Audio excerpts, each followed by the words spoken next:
Hi, I'm Dean with Maxi-Lift. This is another in our ongoing series of pro tips.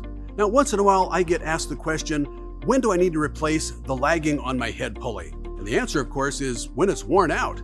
But we need to find out, how do you tell whether or not that head pulley lagging is worn out? So the question is, why do you need lagging in the first place? That's where you get the traction to hold the belt into place as it's trying to bring the product up over the top of the head pulley. Now, you need to have traction on that head pulley in the same way that you need traction on your car. You have to have tires with good traction in case you're going over a slick patch of snow or ice or mud. So in this case, many people will use a slide style of lagging or vulcanized lagging on their head pulleys. We're going to look at both of those today. Now, the main thing you need to know in the agricultural industry that's handling grain or feed is that lagging, regardless of the kind, it needs to be static inductive, oil resistant, and flame resistant for safety reasons. Other industries don't need those characteristics, yet they still use some of these same type of laggings. So make sure when you're making your request of replacement lagging that you ask for those particular characteristics. Now, let's take a look at a couple of photos showing slide lagging installed. The first one here shows a large head pulley that's quite wide and has complete pieces of lagging all the way across installed. The other one is a smaller pulley, not nearly as wide, but it still has the lagging installed with retainers. I'm going to explain how that works here with a couple of examples that I've got. What I have here are two styles of slide lagging. This one has been formed already to the diameter of the pulley it's going to be installed on. This one can be formed to whatever diameter that you want.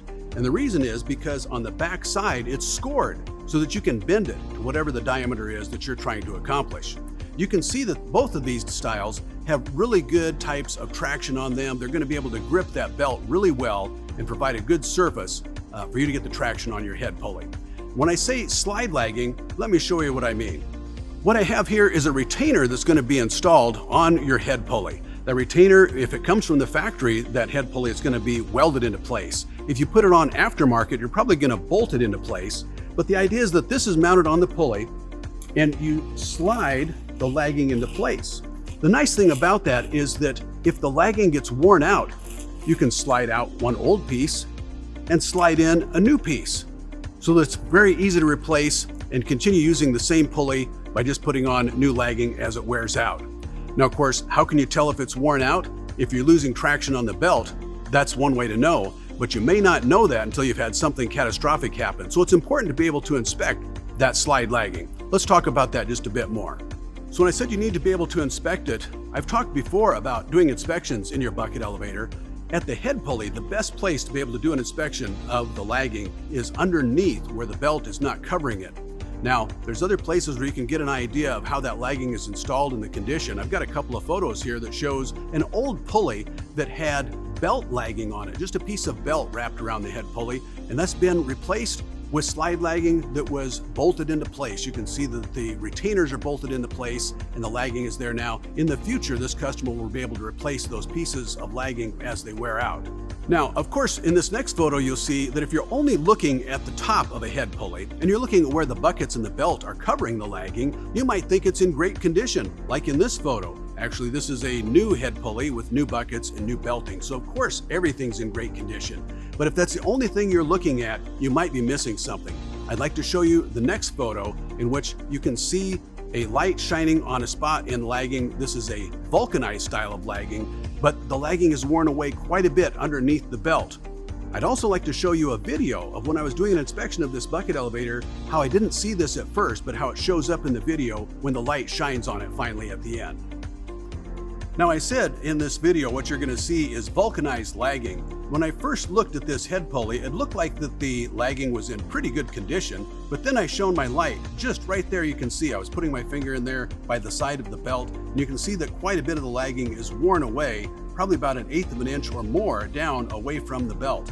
Also, as the video comes around, you can see that their throat plate is missing. But the main thing in this video, I wanted to make sure that you saw that just seeing the outside edge of the head pulley lagging doesn't tell you the condition underneath the belt. And I'd like to show you one more example that I came across. So as you can see in this head pulley, the outside edge looks okay. But as you look further underneath where the belt would have been, and you look in this close-up photo, it's completely getting worn away. What happens is you're losing your traction. If you're losing the traction of the lagging, that means that the belt is likely slipping on the head pulley. What happens when it starts to slip? it's going to start to get burned through as well. This final photo shows what happens to that belt. The belt is completely burned away, it drops, you don't have all of the buckets and belt fall to the boot section, you've got a disaster. So it's important to be able to take a look at the condition of your head pulley lagging to know whether or not you've got the traction you need to keep the buckets going up and the belt moving properly. If you have questions about the lagging in your head pulley of your bucket elevator, contact Maxi-Lift. For all of us at Maxi-Lift, I'm Dean 𝐷𝐿𝐻𝐿. This has been Pro Tips. Thanks for watching.